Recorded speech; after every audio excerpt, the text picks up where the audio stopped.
नमस्कार, रफ्तार मीडिया में आपका स्वागत है। आपके साथ मैं रीना झा बालियान। खबरों का रुख करेंगे, लेकिन उससे पहले एक नजर डालते हैं इस वक्त की हेडलाइंस पर। मुख्यमंत्री पुष्कर सिंह धामी ने दिल्ली देहरादून एक्सप्रेसवे का किया स्थलीय निरीक्षण। योजना को बताया अहम, कहा एक्सप्रेसवे बन जाने से प्रदेश में बढ़ेगा व्यापार, खुलेंगे रोजगार के द्वार।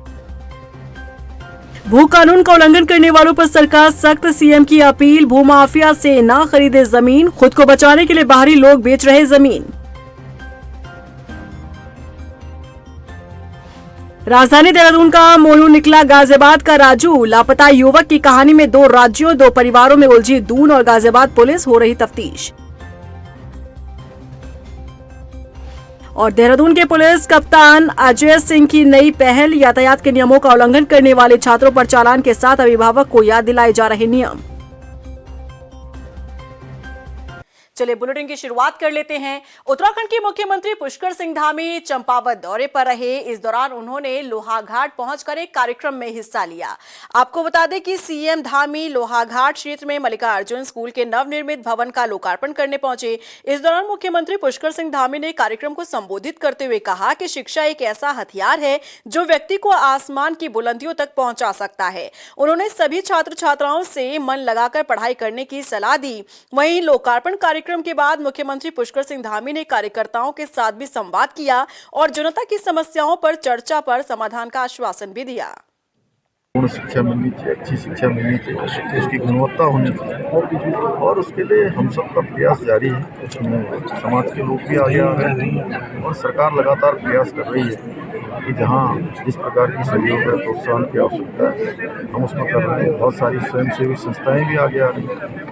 मैं उनका भी सबका आभार व्यक्त करता हूँ कि वो आकर निश्चित रूप से जिन क्षेत्रों में अभी शिक्षा के लिए काम करने की आवश्यकता है वहाँ सभी काम करके एक आदर्श राज्य के रूप में जो हम सबका संकल्प है वो पूरा हो। हमारे प्रधानमंत्री जी ने जो बाबा केदार की भूमि से कहा था 21वीं सदी का तीसरा दशक उत्तराखंड का दशक होगा, उसको बनाना हम सबका कर्तव्य है। हम सभी उत्तराखंडवासी एक दिशा में बढ़कर आने वाले 10 साल उत्तराखंड की उन्नति के होंगे, उत्तराखंड की प्रगति के होंगे, उत्तराखंड की गति को भी।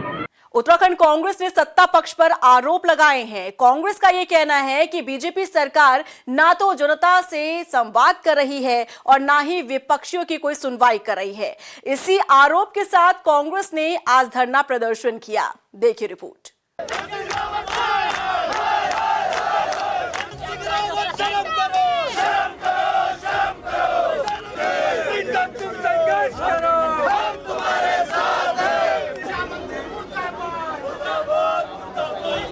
ये तस्वीर कैबिनेट मंत्री धन सिंह रावत के आवास के बाहर की है।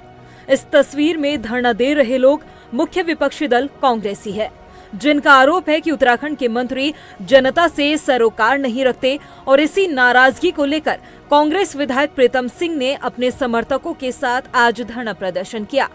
कांग्रेस विधायक प्रीतम सिंह का आरोप है कि कैबिनेट मंत्री धन सिंह रावत उन्हें मिलने का समय नहीं दे रहे हैं। वो शिक्षा और स्वास्थ्य जैसे महत्वपूर्ण मुद्दों को लेकर उनसे चर्चा करना चाहते हैं, उनसे मिलना चाहते हैं, मगर जनता से जुड़े मुद्दों को लेकर मंत्री लगातार अनदेखी कर रहे हैं। इसकी जो शिक्षा व्यवस्था और स्वास्थ्य व्यवस्था है पूरी तरीके से प्रभावित है।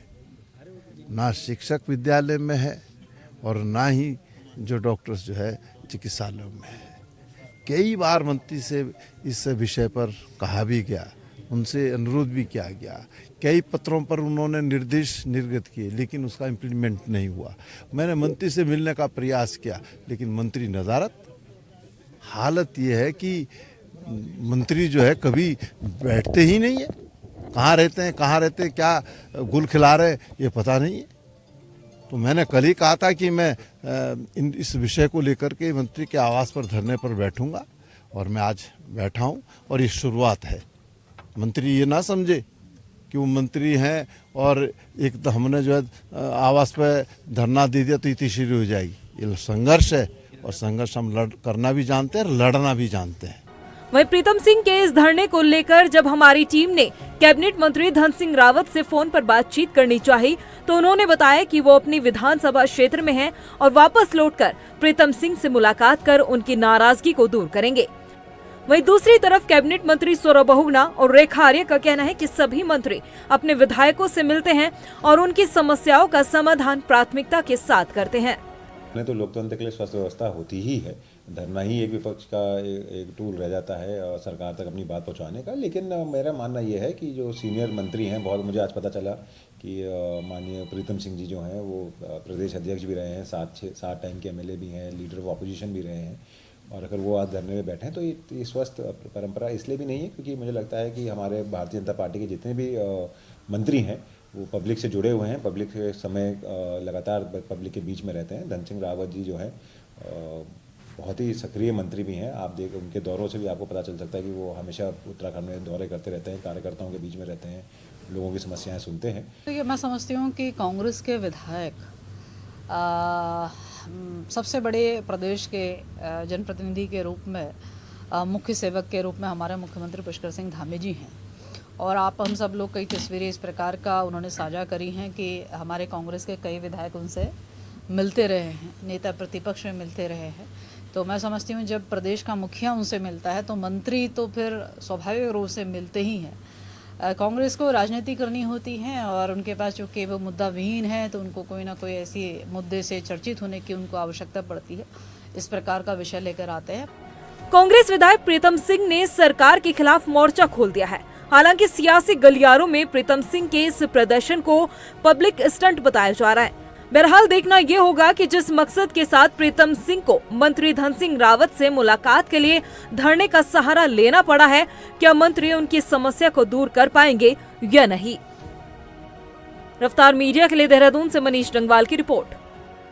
निकाय चुनाव को लेकर कांग्रेस विधायक हरीश धामी ने कांग्रेस कार्यकर्ताओं के साथ बैठक की और बातचीत की आगामी चुनाव को लेकर। आपको बता दें कि अल्मोड़ा नगर निकाय और निगम चुनाव प्रभारी विधायक हरीश धामी ने कांग्रेस कार्यकर्ताओं के साथ निकाय चुनाव को लेकर बैठक की।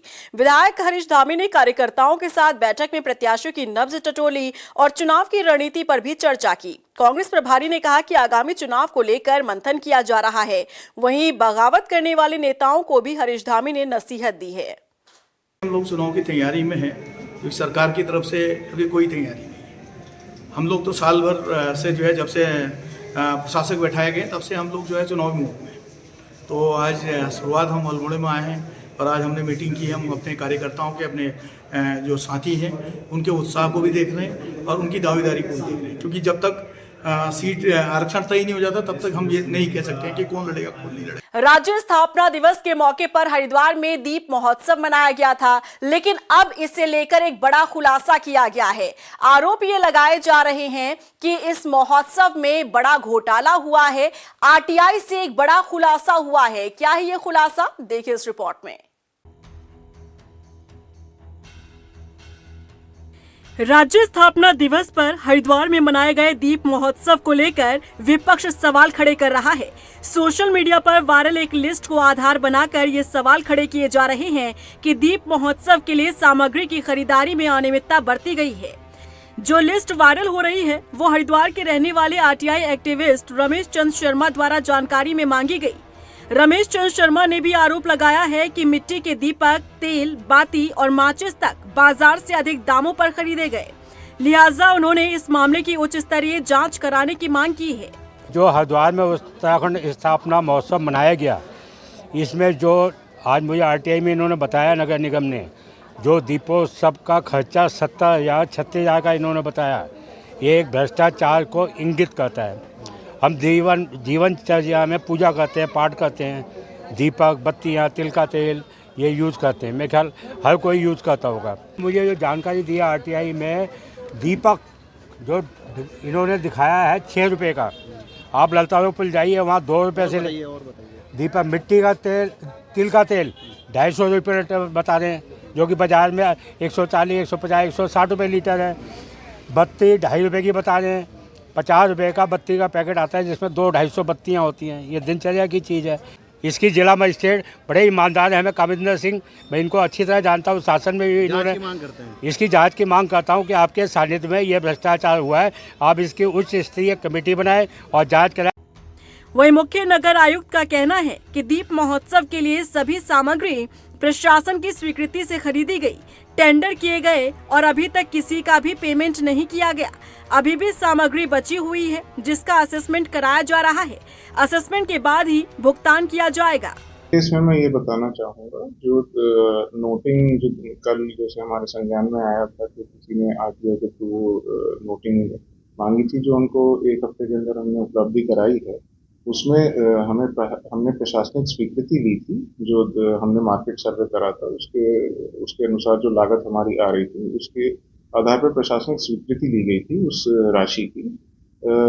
जो 11 तारीख को दीप उत्सव का जो कार्यक्रम हुआ है वो बहुत ही बड़ा और भव्य कार्यक्रम था। तो हमारी मंशा ये थी कि हम उसमें किसी तरह की कोई मटेरियल की कमी ना हो और time extend with in time सारी चीज़ें हो जाए, इसलिए हमने उसमें एडमिनिस्ट्रेटिव अप्रूवल जो ली थी उस धनराशि की ली थी। हाउएवर इसमें अभी तक कोई पेमेंट हमारी तरफ से नहीं हुआ है। जो पेमेंट होगा वो एक्चुअल यूजेज पे होगा।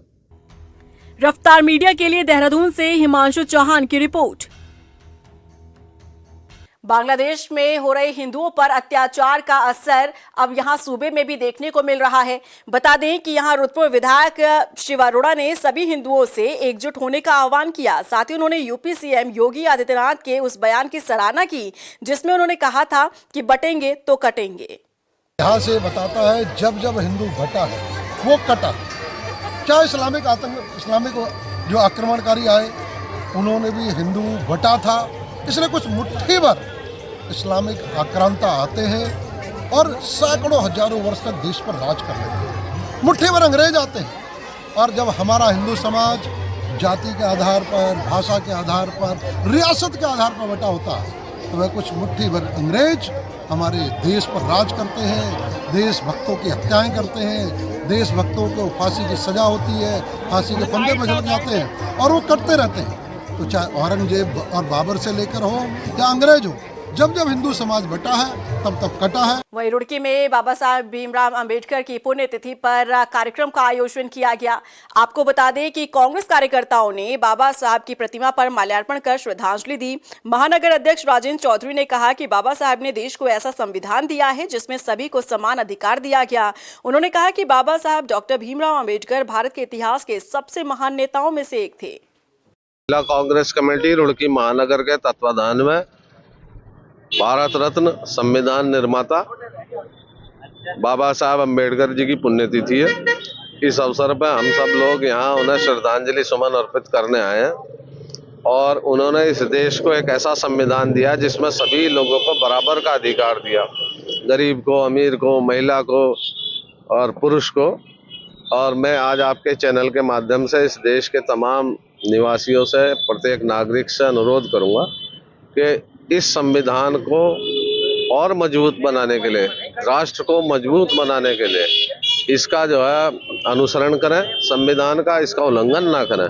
अल्मोड़ा बस हादसे के बाद लगातार परिवहन विभाग में ताबड़तोड़ कार्रवाई जारी है। बता दें कि यहां पर 1 महीने में परिवहन विभाग द्वारा हजारों गाड़ियों के चालान किए गए और सैकड़ों गाड़ियां सीज की गई। आरटीओ प्रवर्तन गुरुदेव सिंह ने बताया कि रामनगर और हल्द्वानी क्षेत्र में 4 टीमें लगातार चेकिंग अभियान चला रही है, जिसमें पब्लिक ट्रांसपोर्ट के दस्तावेज और फिटनेस चेक किए जा रहे हैं। बस दुर्घटना के बाद से ही परिवहन विभाग के द्वारा प्रभावी परिवर्तन कार्रवाई की जा रही है। 2 टीमें रामनगर में लगाई गई हैं, 2 टीमें हल्द्वानी क्षेत्र में परिवर्तन कार्य कर रही हैं। जो भी नियम विरुद्ध वाहन संचालित हो रहे हैं, टैक्सी, मैक्सी, बस या कोई भी है, उनके खिलाफ प्रभावी परिवर्तन कार्रवाई की जा रही है और जिनके वाहनों की फिटनेस परमिट और डीएल नहीं है, ऐसे वाहनों को सीज भी किया गया है। और ये परिवर्तन कार्रवाई प्रभावी रूप से संचालित है और आगे भी जारी रहेगी, जिससे सड़क दुर्घटनाओं की संभावना को न्यून किया जा सके। और चलिए अब बात कर लेते हैं मौसम को लेकर। उत्तराखंड में मौसम का मिजाज बदलने जा रहा है। बता दें कि यहां मौसम विभाग ने 7 दिसंबर के बाद बारिश की संभावना जताई है। 8 और 9 दिसंबर को प्रदेश के ज्यादातर क्षेत्रों में हल्की बारिश होने की संभावना है। ऊंचाई वाले इलाकों में बर्फबारी की आशंका जताई गई है। मौसम विज्ञान केंद्र के मुताबिक बारिश और बर्फबारी के बाद तापमान में गिरावट दर्ज की जाएगी और ठंड में इजाफा होगा। एक पश्चिमी विक्षोभ 8 और 9 तारीख को उत्तराखंड को प्रभावित कर सकता है, जिसके कारण 8 और 9 तारीख को उत्तराखंड में कुछ स्थानों पर बहुत हल्की से हल्की वर्षा और बर्फबारी मिलने की संभावना है, जबकि कहीं कहीं हल्की से मध्यम दर्जे की बारिश और बर्फ़बारी मिल सकती है। इसमें जो 2500 मीटर या उससे अधिक ऊंचाई वाले स्थान हैं, वहाँ पर बर्फ़बारी मिलने की संभावना है। रामनगर में लगातार घने जंगलों की कटाई जारी है। यहां पेड़ों को काटा जा रहा है। आपको बता दें कि रामनगर के तराई पश्चिमी डिवीजन रेंज में जंगलों में बड़े पैमाने पर हरे भरे सागौन के वृक्षों का कटान किया जा रहा है, जिसकी वजह से वन विभाग की कार्यप्रणाली पर सवाल खड़े हो रहे हैं। हालांकि डीएफओ दिगंत नायक का कहना है कि जंगलों से यहां खरपतवार हटवाया जा रहा है। हमारा जहाँ पर भी खरपतवार वगैरह होते हैं जो रोड साइड होते हैं, जिनसे अभी खासकर विंटर के टाइम पे मानव वन्य जो संघर्ष का घटना भी बढ़ती जाती है, तो उसको देखते हुए हम खरपतवार को सफाई करने का कार्रवाई चला रहे हैं। तो उसमें वही है, जो भी हमारे कोसी रोड के अगल बगल या हमारा भंडार पानी रोड के अगल बगल जो भी खरपतवार है उसको हटा रहे हैं। जिस मद में हमको पैसे मिल रहा है तो उसमें हम लेबर लगा के निकालते हैं। यूजुअली जो भी रिजर्व फॉरेस्ट होते हैं, अंदर का जो फॉरेस्ट होते हैं, वहाँ पे हम लेबर को लगा के वहाँ से निकालते हैं। जहाँ पर फंडिंग नहीं होता है उसका, लेकिन बहुत महत्वपूर्ण भी होता है कि ह्यूमन वाइल्ड लाइफ कॉन्फ्लिक्ट को देखते हुए कि इस यहाँ पर भी सफाई करना है, वहाँ पे मशीन के द्वारा भी कराया जा रहा है। उत्तराखंड में स्वच्छता को लेकर एक रिपोर्ट जारी की गई है, जिसमें बताया गया है कि एनडीसी फाउंडेशन ने उत्तराखंड स्वच्छ सर्वेक्षण 2023 का विश्लेषण कर विस्तृत रिपोर्ट जारी की। स्वच्छता में उत्तराखंड के 1 लाख से कम आबादी वाले 80% शहरी निकाय उत्तर भारत में सबसे निचले स्तर पर हैं और सबसे गंदे 1/4 पायदान पर हैं। साथ ही गार्बेज फ्री सिटी चैलेंज में उत्तराखंड के 88 शहरी निकायों में से 87 को 0 अंक है। और इस रिपोर्ट में स्वच्छ सर्वेक्षण में राज्य के नगर निकायों का प्रदर्शन सुधारने के लिए 10 सुझाव भी दिए गए हैं। सरकार क्या है कि जिस दिन जब स्वच्छ सर्वेक्षण के परिणाम आते हैं तो वो भाई अगर उनको कोई 2 अवार्ड मिले, 2 तो मिलेंगे, कोई ना कोई फर्स्ट आएगा, वो उसके बारे में जानकारी देते हैं। लेकिन हमने पिछले इतने वर्षों में देखा है कि कभी भी जो स्वच्छ सर्वेक्षण के जो आंकड़े हैं उसका विस्तृत विश्लेषण जो है वो सरकार के माध्यम से या विभागों के माध्यम से नहीं किया जाता है। और जैसा आपने आज स्वयं महसूस किया होगा कि हमने इसमें बड़ी समय भी बड़ा लगाया है, इसमें बहुत सारी ऊर्जा भी लगी है, इसमें टाइम भी बहुत लगा है। तो यही हम ये आज प्रेस कॉन्फ्रेंस के माध्यम से ये भी हम एक मांग कर रहे हैं उत्तराखंड सरकार से और यहाँ के विभागों से कि आने वाले वर्षों में स्वच्छ सर्वेक्षण के जो भी आंकड़े हों, खराब हैं, अच्छे हैं, पूरे राज्य के अलग अलग तरीकों के साथ में उसका विश्लेषण करके उत्तराखंड राज्य की जनता को बताया जाए। नशे को लेकर लगातार कार्रवाई जारी है और आपको बता दें कि नशे का जो कारोबार फल फूल रहा है, इसे लेकर लगातार एक्शन लिए जा रहे हैं। अब इस ताजा मामला सामने आया है। देहरादून स्थित सहसपुर में ग्रीन हर्बल फैक्ट्री में चल रहे नशे के कारोबार का भंडाफोड़ किया गया है। पुलिस और एंटी नार्कोटिक्स टास्क फोर्स ने संयुक्त छापेमारी कर प्रतिबंधित दवाइयों समेत 3 लोगों को हिरासत में लिया। दरअसल सहसपुर थाना क्षेत्र अंतर्गत लांगा रोड पर ग्रीन हर्बल नामक फैक्ट्री में पिछले 1 साल से नशे का कारोबार चल रहा था। पुलिस पूछताछ में पता लगा कि फैक्ट्री में अवैध रूप से नशीली दवाइयों का निर्माण किया जा रहा था और यहीं से आरोपियों को नशीली दवाइयों की डिमांड के साथ सप्लाई की जाती थी। ANTF देहरादून व सहसपुर पुलिस द्वारा एक लांगा रोड स्थित एक फैक्ट्री जो कि हर्बल दवाइयाँ बनाने के काम के लिए लाइसेंस प्राप्त थी, लेकिन उनके द्वारा कुछ नशीली दवाइयाँ जो प्रतिबंधित दवाइयाँ हैं उनको बनाया जा रहा था। हमारी संयुक्त टीम द्वारा कल 1921 कैप्सूल्स व टैबलेट्स जो कि टर्माडोल और ब्यूप्रोनोफिन के हैं वो बरामद किया गया है। वहीं लक्सर पुलिस ने 2 शातिर चोरों को धर दबोचा है। आपको बता दें कि आरोपियों के कब्जे से लगभग 5 लाख रुपए का चोरी किया गया कीमती सामान भी बरामद किया गया है। बता दें कि दोनों शातिर चोरों ने कुछ दिनों पहले लक्सर क्षेत्र के सुल्तानपुर और रायसी गांव में दुकानों को निशाना बनाते हुए रात में चोरी की घटना को अंजाम दिया था। गिरफ्तार किए गए एक आरोपी के खिलाफ 30 आपराधिक मुकदमे दर्ज हैं। अक्सर थाने क्षेत्र में विगत में हुई 2 चोरियों की, जो बड़ी चोरी थी जिसमें दीवार तोड़ के अंदर से सामान जिसमें कैमरे हैं और नकदी है, कपड़े हैं, उनको चोरी किया गया था। करीब 5 लाख से ऊपर की अभी पुलिस के द्वारा इसमें बरामदगी की गई है। 2 अभियुक्त इसमें पकड़े गए हैं जिनका आपराधिक इतिहास काफ़ी बड़ा आपराधिक इतिहास है और करीब 30 से ऊपर मुकदमे एक अभियुक्त के ऊपर भी हैं। दोनों अभियुक्तों को पुलिस अभिरक्षा में भेजा जा रहा है। 2 चोरियों का इसमें खुलासा पुलिस के द्वारा किया गया। और इसी के साथ फिलहाल इस बुलेटिन में बस इतना ही, लेकिन चलते चलते एक नजर डालते हैं इस वक्त की हेडलाइंस पर। मुख्यमंत्री पुष्कर सिंह धामी ने दिल्ली देहरादून एक्सप्रेसवे का किया स्थलीय निरीक्षण, योजना को बताया अहम, कहा एक्सप्रेसवे बन जाने से प्रदेश में बढ़ेगा व्यापार, खुलेंगे रोजगार के द्वार। भू कानून का उल्लंघन करने वालों पर सरकार सख्त, सीएम की अपील, भूमाफिया से न खरीदे जमीन, खुद को बचाने के लिए बाहरी लोग बेच रहे जमीन। राजधानी देहरादून का मोनू निकला गाजियाबाद का राजू, लापता युवक की कहानी में 2 राज्यों 2 परिवारों में उलझी दून और गाजियाबाद पुलिस, हो रही तफ्तीश। और देहरादून के पुलिस कप्तान अजय सिंह की नई पहल, यातायात के नियमों का उल्लंघन करने वाले छात्रों पर चालान के साथ अभिभावक को याद दिलाए जा रहे नियम।